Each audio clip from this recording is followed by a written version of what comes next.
Sexta-feira começando daquele jeito com o Fluminense vivendo um momento especial. Imagina só classificado direto para as oitavas de final da Copa Sul-Americana, também nas oitavas da Copa do Brasil, e ainda ocupando a quinta posição do Campeonato Brasileiro. Isso tudo às vésperas de embarcar para os Estados Unidos, onde vai disputar um Mundial de Clubes que promete ser inesquecível. É um cenário que sinceramente beira o ideal.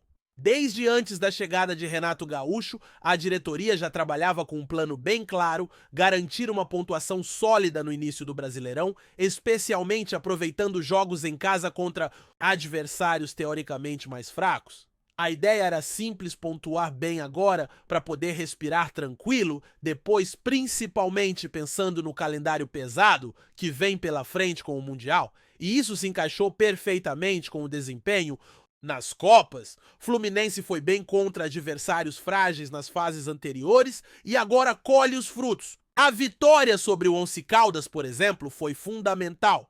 Garantiu vaga direta nas oitavas da Sul-Americana sem precisar encarar aquela fase de playoffs que significaria 2 jogos a mais. E no calendário atual, cortar 2 jogos é um luxo enorme. Com isso, o Fluminense chega leve para os Estados Unidos. Independente do resultado contra o Internacional, a missão está cumprida até aqui. E isso pesa principalmente em torneios internacionais. Na próxima segunda-feira, os cruzamentos dos playoffs da Sul-Americana vão definir os possíveis adversários do tricolor. E o time carioca chega com moral, fez a 4ª melhor campanha geral da competição, ficando atrás apenas de 2 clubes equatorianos, o Mushuc Runa e a Universidade Católica, e do argentino Huracán. Isso significa que o Flu decide em casa nas oitavas e só joga a segunda fora a partir das quartas se encarar uma dessas 3 equipes. Jogar no Maracanã, a gente sabe, é outro papo. Ainda mais em mata-mata de torneio sul-americano. E olha que o Fluminense conseguiu essa campanha poupando. O time principal não entrou em campo em 3 jogos da fase de grupos e o próprio Renato nem viajou em 2 dessas partidas. Mesmo assim, o time fechou na liderança do grupo e como melhor entre os brasileiros. Poderia ter terminado em primeiro? Geral, talvez. Mas diante do contexto da estratégia adotada, o saldo foi muito positivo. O objetivo era claro e direto para as oitavas, e isso foi alcançado. E falando dos playoffs, os confrontos já estão desenhados. Tem Alianza Lima enfrentando o Grêmio Once Caldas, pegando o Atlético Bucaramanga, que vai medir forças com o Atlético Mineiro. Atlético, aliás, que só empatou em casa com o Cienciano e acabou indo para o playoff. Tem também Bolívar contra Palestino Bahia, enfrentando o América de Cali Independiente del Valle, jogando contra o Vasco. Um confronto complicado. Além disso, Universidade de Chile encara o Guarani do Paraguai e o Central Córdoba vai medir forças com o Cerro Largo.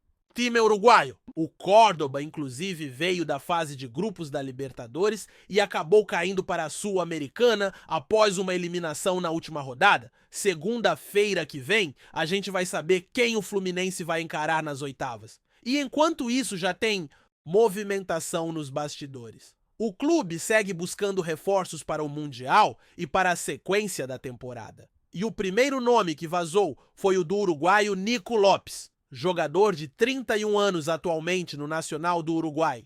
Ele já teve passagem pelo Internacional e, segundo informações vindas do Uruguai, o Fluminense já fez contato e apresentou uma proposta considerada forte. O jogador, no entanto, teria como prioridade seguir no Nacional, mas a cláusula de rescisão, avaliada em cerca de $1 milhão, é algo que o clube carioca conseguiria pagar se quiser mesmo investir no atleta. Nico não teve números espetaculares nas últimas temporadas, mas é um jogador experiente, com passagens por Itália, Espanha, México e Brasil. Pela última temporada no Nacional, marcou 12 gols e deu 5 assistências em 18 jogos. Em 2025 já são 11 gols e 2 assistências em 19 partidas, ou seja, ele está entregando. Pode não ser um nome que empolga de cara, mas olhando friamente os dados pode ser útil. Ele não virou aquele craque que muitos apostavam, mas tem qualidade. Tecnicamente pode até estar acima de algumas opções atuais do elenco tricolor. E com 31 anos, se estiver bem fisicamente, ainda tem lenha para queimar. E olha só, Quem apareceu no Maracanã para matar a saudade André, o volante hoje no futebol inglês, foi assistir ao jogo do Fluminense com a família e apareceu de visual novo, cabelo diferente. E claro, a presença dele gerou aquela onda de emoção e nostalgia. O clube, inclusive, postou uma foto dele ao lado do artilheiro Germancano. Dá uma alegria ver André no Maracanã, mas ao mesmo tempo uma saudade gigante. E essa saudade só aumentou depois de uma entrevista em que o próprio André foi perguntado se toparia defender o Flu no Mundial. A resposta foi direta: claro que sim. Só que, infelizmente, isso não é possível. A legislação brasileira exige que qualquer contrato tenha no mínimo 3 meses de duração. Não dá para assinar só para jogar o Mundial. A não ser que a CBF, o que é muito improvável, abra uma exceção, não tem como fazer isso. E além disso, qual seria o interesse do Wolverhampton em liberar o jogador nenhum? Portanto, por mais que a torcida sonhe, por mais que André tenha carinho pelo clube, não existe possibilidade real dele vestir a camisa do Fluminense só para esse torneio. O que resta é torcer para no futuro, quem sabe ele voltar a jogar com o manto tricolor.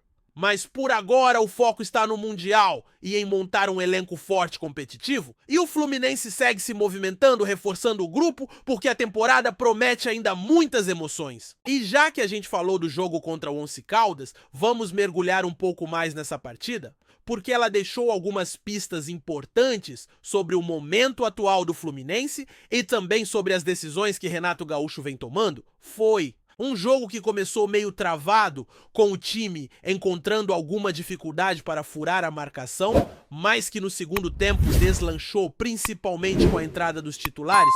E aí entra um ponto que vale muito ser discutido, a escolha do Renato em preservar alguns nomes nesse início de temporada e ao mesmo tempo fazer ajustes importantes para não perder o embalo nas competições. O treinador tem sido inteligente na forma como lida com o elenco. Está rodando bastante tentando manter todo mundo em ritmo de jogo e, ao mesmo tempo, evitando desgastes desnecessários. Isso explica porque o time conseguiu bons resultados mesmo, sem força máxima em algumas rodadas. E no jogo contra o Once Caldas deu para ver claramente que há um padrão.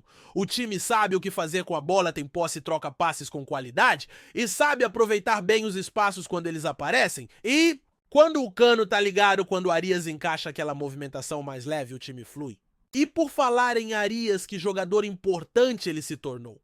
Impressionante como ele cresceu de produção desde a temporada passada. Ele virou o cérebro criativo dessa equipe e cada vez mais participa diretamente dos lances que definem os jogos.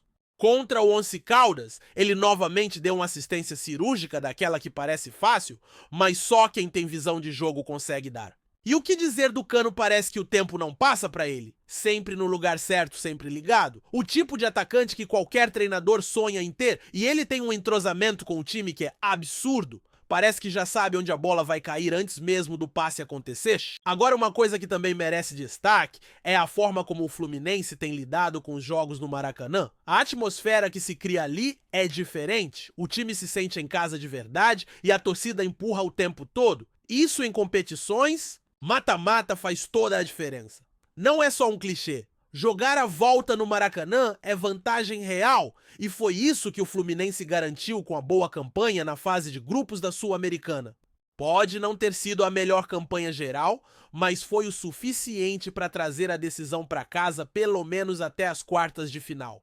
E isso tem que ser valorizado. Renato Gaúcho, inclusive, parece muito à vontade no cargo. Ele voltou ao clube com um discurso mais maduro, mais tranquilo, e ao mesmo tempo vem mostrando que ainda tem aquela velha malandragem do futebol sul-americano. Ele conhece o caminho, sabe como conduzir o time em torneios internacionais, e esse Mundial que se aproxima pode ser um dos grandes momentos da carreira dele. A preparação, aliás, está toda sendo pensada para isso.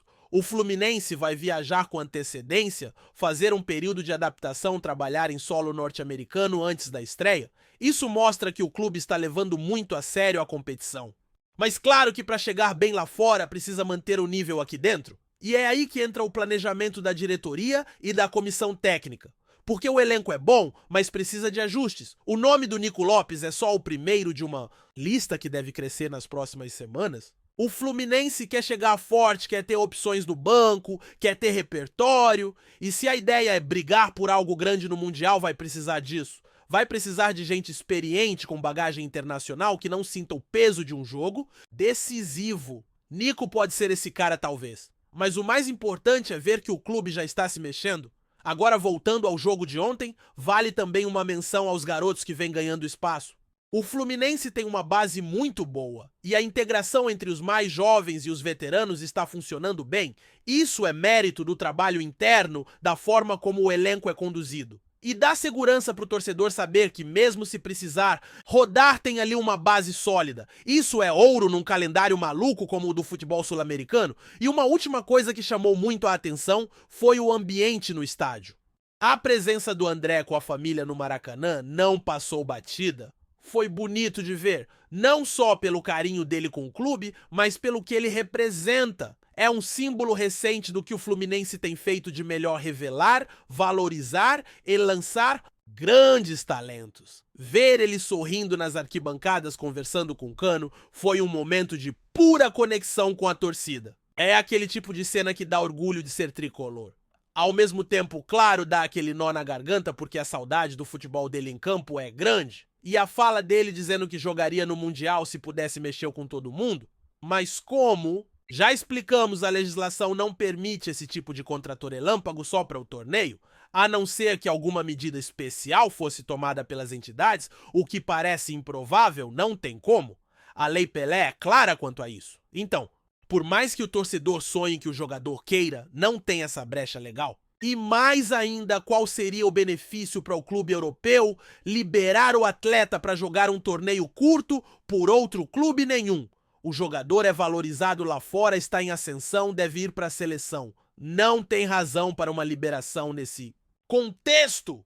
Mas tudo isso só mostra o quanto o Fluminense está vivo e está pulsando. O clube voltou a ser protagonista. Está em todas as frentes com chances reais, com um elenco que mistura talento e experiência e com uma torcida que reencontrou orgulho e esperança. O desafio agora é manter esse ritmo, manter o foco, ajustar onde for necessário e seguir acreditando. Porque com o que foi mostrado até aqui, dá sim para sonhar alto. Muito alto. Está em busca de conteúdo de qualidade sobre o Fluminense? Então se inscreva agora no Fluminense Fanático Tricolor. Não deixe de comentar sua opinião sobre os jogos e temas que você quer ver aqui no canal. Juntos vamos fortalecer ainda mais essa paixão. O mercado da bola segue agitado e nos bastidores do futebol brasileiro, um rumor vem ganhando força e alimentando as conversas entre torcedores e especialistas. Rafael Veiga, um dos principais nomes do Palmeiras nos últimos anos, estaria na mira do Fluminense. A possibilidade do meio-campista vestir a camisa tricolor começou a circular nos corredores do futebol carioca e paulista, movimentando o noticiário esportivo e provocando burburinhos sobre uma eventual negociação entre os clubes. Embora nenhuma das partes tenha confirmado oficialmente qualquer proposta, fontes próximas ao jogador indicam que o interesse do Fluminense seria real e que há, inclusive, um projeto esportivo sendo apresentado ao atleta. A diretoria do clube carioca, que tem buscado reforçar o elenco para a sequência da temporada, estaria disposta a investir pesado na contratação de um jogador que possa elevar ainda mais o nível técnico do meio de campo tricolor. Rafael Veiga, com sua qualidade nas bolas paradas, visão de jogo e capacidade de decisão, se encaixaria perfeitamente nesse perfil. Do lado alviverde, a situação é tratada com cautela. Veiga é peça fundamental no esquema de Abel Ferreira, sendo considerado um dos pilares do elenco que conquistou títulos importantes, como a Libertadores e o Campeonato Brasileiro. Contudo, rumores apontam que o meia estaria aberto a novos desafios, especialmente após um ciclo vitorioso no Verdão.